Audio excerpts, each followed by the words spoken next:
Our next two guests are never at a loss for words, especially when it comes to soaps. Please welcome our favorite soap insiders. I want to be a soap star judge, Michael Bruno, and Soap Opera Weekly columnist, Mimi Torchin. Hi, guys. Welcome, guys. Welcome. Nice to be here. It's fun to have you two together. Thank you.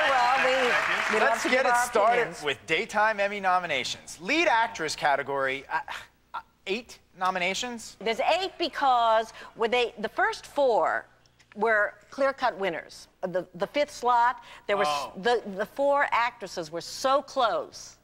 The votes were so close that they just really couldn't call it. They just didn't think it was fair. But they wouldn't do that in the Academy Awards. You get 5 nominations. I'm not buying it. Sounds like some kind of complicated marketing scam. I mean, each different show, but that's not the way it's done. I know that's not the way it's done. Is right. You know, why only Best Actress? Why is Best Actor 8? No, Best Actor's only 5 because it wasn't. The voting didn't work out that way. I don't agree. Signs up, Lisa. Look, I don't agree with any of it. I smell a big fish. I smell something. No. But now you, all right, so you don't necessarily agree. I don't agree with it, but it is what it is, and that's the way it happened. Let's talk about this. 8 nominations. Do you think anybody was missing from that lead actress? Absolutely. Who do you think? I think Catherine Kelly Lang doesn't get the support that she deserves. She's been on that show 17 years now.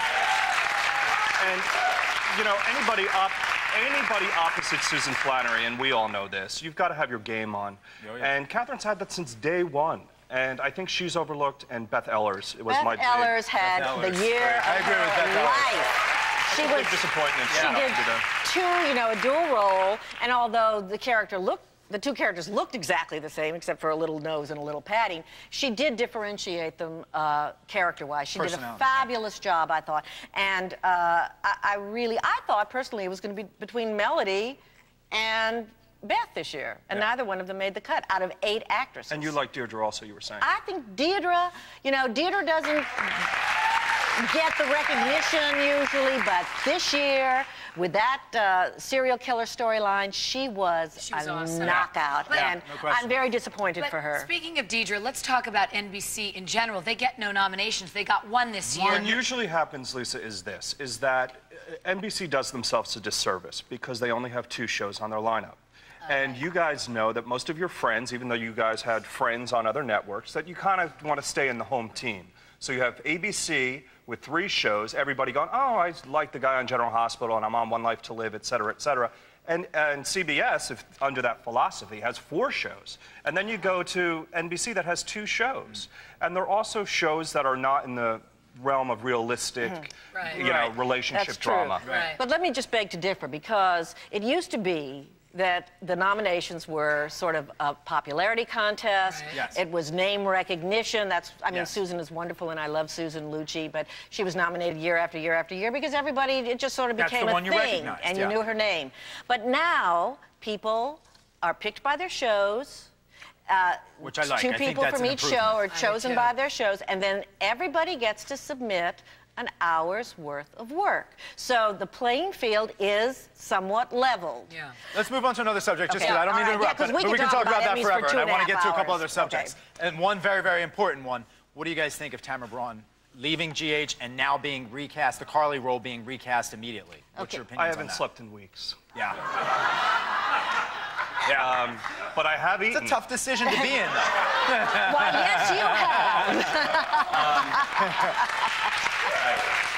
You know, the thing that bothers me so much about this is the show must go on, and she did choose to leave. But my feeling is they're doing a recast. You know, there's this thing that we call Friday Mondays, but it's almost a slap in the face to her that they're not even doing a Friday Monday. I think they're doing a Tuesday Wednesday. So she's coming right back. I think they are literally just saying, we got somebody else. Wow. And it's not a named person. The thing is that, nobody thought Sarah Brown could be replaced. I mean, this is just in general. I agree. Let the body get cold. But no one thought Sarah Brown could ever be replaced. And Tamara has been, to me, even better than Sarah was. And Sarah won, what, 3 Emmys for that role? Absolutely. Tamara was a knockout. Both unbelievable actresses, but bottom line is, it's a phenomenal character. It's a phenomenal character. It's the heart of the show now.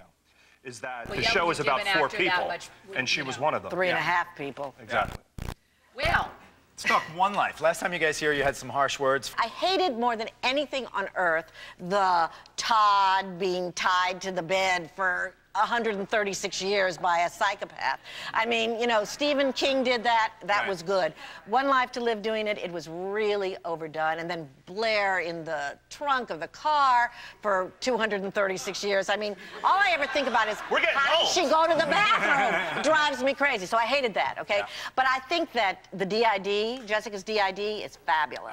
And she's doing a great job. She's doing a great job. Wow. It's brought Bree Williamson and Jessica back to life. She was very, very tired, very dull. And it's gonna, I think it's gonna work in with Vicky a little bit more. I think that it's gonna start to bring things a little bit more back to the core stuff of what we want from One Life to Live. And there's a really big twist. I saw Mark on here.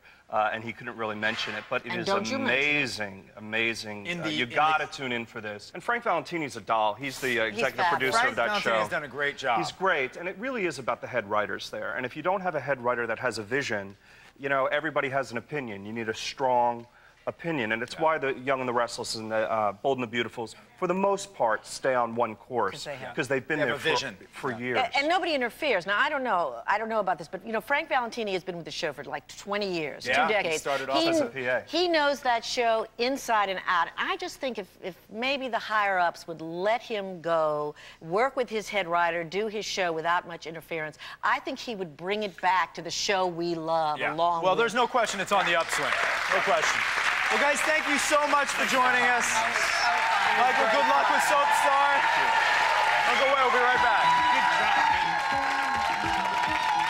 It's time.